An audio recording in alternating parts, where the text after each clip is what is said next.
que je trouve de très très beau dans la peinture, c'est que les peintres se répondent de siècle en siècle et même de millénaire en millénaire. C'est comme un dialogue qui se passe comme ça, et je trouve que Goya fait partie des plus grands, quoi.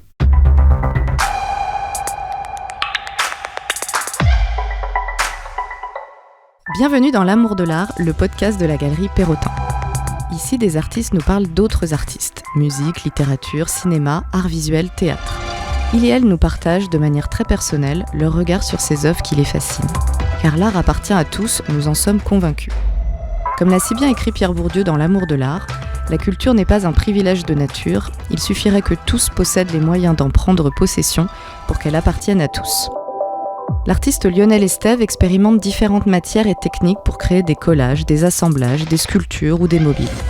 Il considère son travail comme la source d'un perpétuel apprentissage.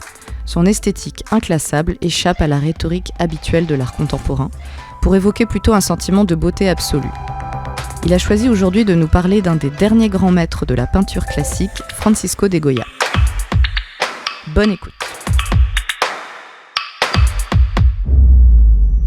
J'ai grandi à Lyon, je suis né à Lyon, et à vrai dire, je ne sais pas si j'étais en rapport avec l'art, mais d'une manière un peu inconsciente. C'est-à-dire que même enfant ou adolescent, j'aimais beaucoup dessiner, comme tous les artistes, mais à aucun moment je pensais qu'il s'agissait d'art ou que ça pouvait un jour être ma vie. J'aimais beaucoup aller dans les musées.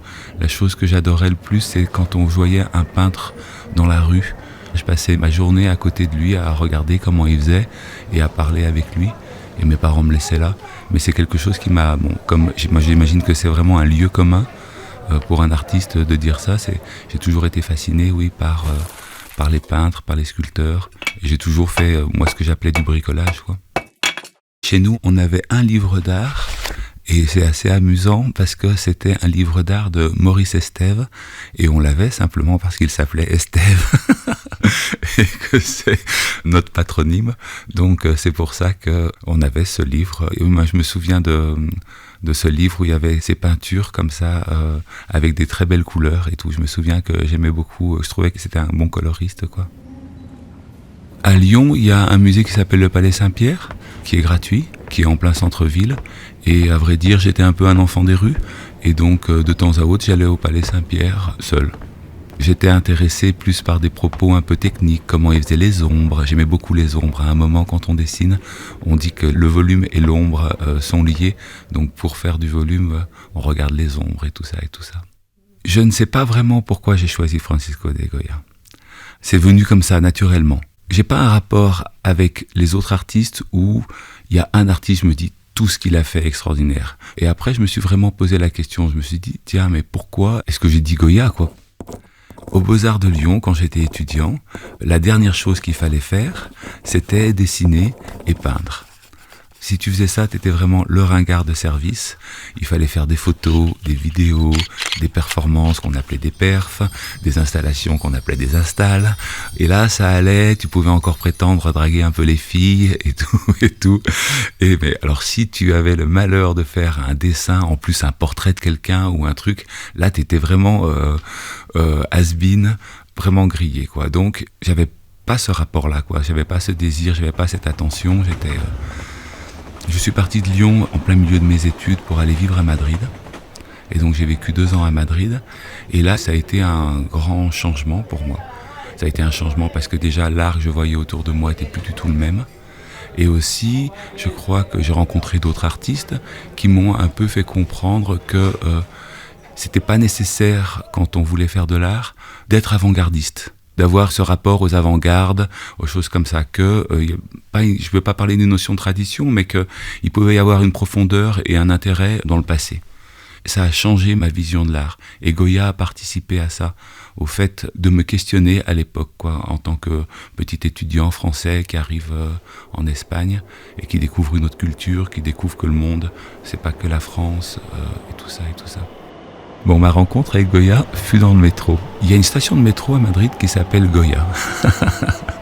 Et là, dans cette station de métro, il y a des gravures. Alors, je ne sais pas si c'est des gravures originales ou si c'est des facsimilés, mais il y avait surtout toute une ligne comme ça. Et d'un côté, je sais que ça, c'est que de la tauromachie. Et de l'autre côté, je sais pas ce que c'est. Peut-être c'est aussi que de la tauromachie ou d'autres choses. Mais oui, c'était très intriguant, quoi. Et puis en plus, c'était, comment dire, tu attends ton métro et tu as quand même quelque chose à regarder qui en vaut la peine, quoi. À l'époque, j'avais une carte d'étudiant des Beaux-Arts et on pouvait rentrer dans les musées gratuitement et sans faire la file et tout. Donc j'allais beaucoup au Prado, qui est pour moi le plus grand musée de peinture du monde. Et ce que je connais de Goya, c'est principalement ce qu'il y a au Prado. Aujourd'hui, je suis conscient de tout le chemin qu'a fait Goya, alors qu'à l'époque, certainement beaucoup moins. Et je suis impressionné par cette évolution, par ces changements, par ses contradictions, par parfois sa légèreté extrême, son insouciance, parfois cette énorme cruauté qu'il y a dans ses peintures. Quand moi je vivais à Madrid, il y avait Bacon qui vivait à Madrid. Il est mort à Madrid. Bacon a passé les dernières années de sa vie. Je sais très bien que Bacon devait aller au Prado, rien que pour voir les Velázquez, mais aussi je me pose la question de qu'est-ce que Bacon devait voir et penser devant les peintures noires qui sont là, quoi. Ça devait être aussi un face-à-face énorme. Alors Goya, toute sa vie, a peint la figure humaine. Pour faire un rapport avec mon travail, toute ma vie, j'ai fait que des paysages. Donc non, quand même pas, mais j'étais très intéressé par le côté naïf de la peinture. Il a fait des portraits, on dirait presque que ce sont des œuvres du douanier Rousseau, tellement les gens ont les joues roses, les yeux écarquillés, les cheveux tout frisés, et ils ont l'air de pantins, de poupées, de choses comme ça. Donc déjà ce côté-là m'intéressait beaucoup, parce que, je sais pas, c'était peut-être le côté artificiel, il y avait quelque chose qui m'attirait. Et puis bien sûr, quand on va au Prado, il y a ces salles en bas, où sont les peintures noires. À l'époque, j'avais pas conscience. Moi, je ne savais pas que c'était des peintures murales et qu'ils vivaient au milieu de ces scènes d'une cruauté incroyable. Mais c'était des peintures qui étaient sur les murs chez lui. Il vivait dans ces peintures. Là, je pourrais faire un parallèle entre ces peintures ou ce travail et mon travail, c'est-à-dire de faire cette peinture, c'est vraiment comme revenir à l'art pariétal, quoi, de peindre des grottes. T'as vraiment l'impression de ça. Moi, quand je travaille, je prends vraiment en compte l'espace, comme si c'était une grotte ou une chapelle ou un lieu. J'essaye que le lieu soit, on va dire, un peu clos comme ça, qu'il ait une énergie propre. Donc ça fait vraiment aussi partie de mon travail de réfléchir comme ça, en termes d'espace, comme une grotte comme ça, ou comme une chapelle. Moi, il y a une œuvre qui chaque fois que je la vois, elle m'impressionne énormément, c'est Le vol des sorcières. C'est une personne qui fuit, qui se cache sous un drap, et au-dessus de lui, il y a 3 ou 4 sorcières qui volent avec des longs chapeaux pointus. Et c'est un petit signe comme ça abstrait de ces chapeaux pointus qui font des triangles. Et en même temps, elle porte un corps un peu mort ou je sais pas. Déjà, la toile est d'un tout petit format. Elle est montrée à côté d'autres qui sont d'un plus grand format. Mais il y a ce rapport comme ça, où il y a ce petit format qui vient tout exploser, quoi. Et ces sorcières sont en apesanteur, elles flottent comme ça au-dessus de cette personne qui fuit. Et je trouve que cette apesanteur est tellement bien rendue. En fait, moi, ce que j'apprécie aussi beaucoup dans la peinture de Goya, il y a un côté très superstitieux dans ce qu'il fait. Et sa peinture, on parle souvent de Goya, journaliste ou comme ça et tout. Je ne suis pas d'accord. Pour moi, c'est pas un journaliste. Pour moi, dans sa peinture, il y a comme une charge où il participe.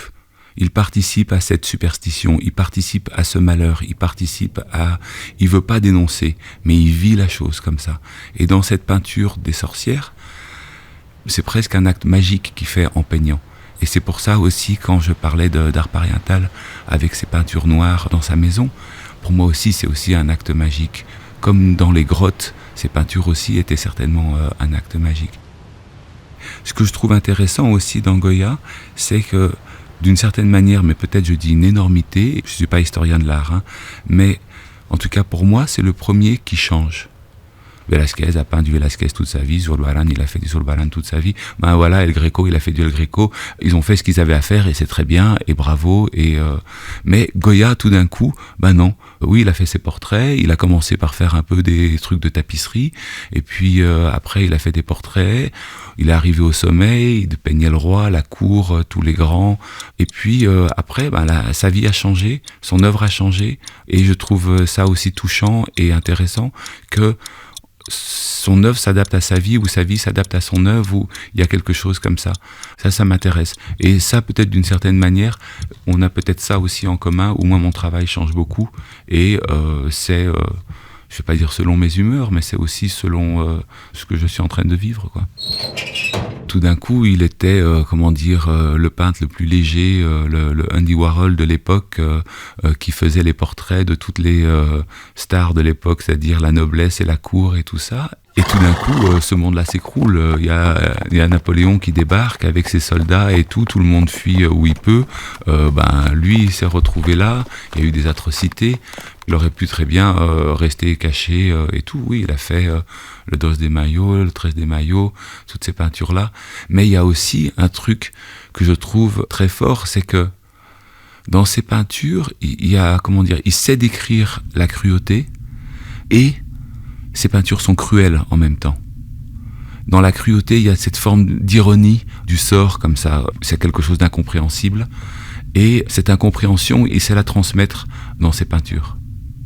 Il représente encore une forme d'énigme. Je veux dire, je connais pas assez, je suis pas historien de l'art, mais j'aime bien cette énigme, justement, toutes ces questions qui restent ouvertes. Je pense pas que ça soit nécessairement de son fait, que lui-même ait voulu laisser un gros point d'interrogation. Mais en tout cas, moi, comme je le lis, ou comme je le vois, ou comme je le vis, c'est un peu ça. C'est le chemin d'une vie où malgré tout, il y a eu une très grande honnêteté. Pour moi, cette notion d'énigme, c'est quelque chose qui existe. Et parfois, j'accepte de ne pas comprendre complètement là où je vais, pourquoi je fais la chose. Ça vient par étapes. Et bon, peut-être que maintenant, j'ai assez d'expérience pour prendre la chose calmement et me dire qu'un jour peut-être je comprendrai, ou que si je comprends pas, peut-être d'autres comprendront, mais je ne désire pas nécessairement contrôler vraiment tout ce que je fais, tout le processus, mais aussi tout le sens.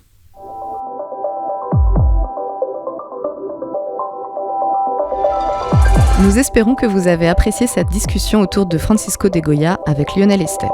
N'hésitez pas à vous abonner à notre chaîne de podcast et à nous suivre sur les réseaux sociaux @Perrotin pour ne rien manquer de nos prochains épisodes et actualités. À très bientôt en compagnie d'autres artistes pour l'amour de l'art.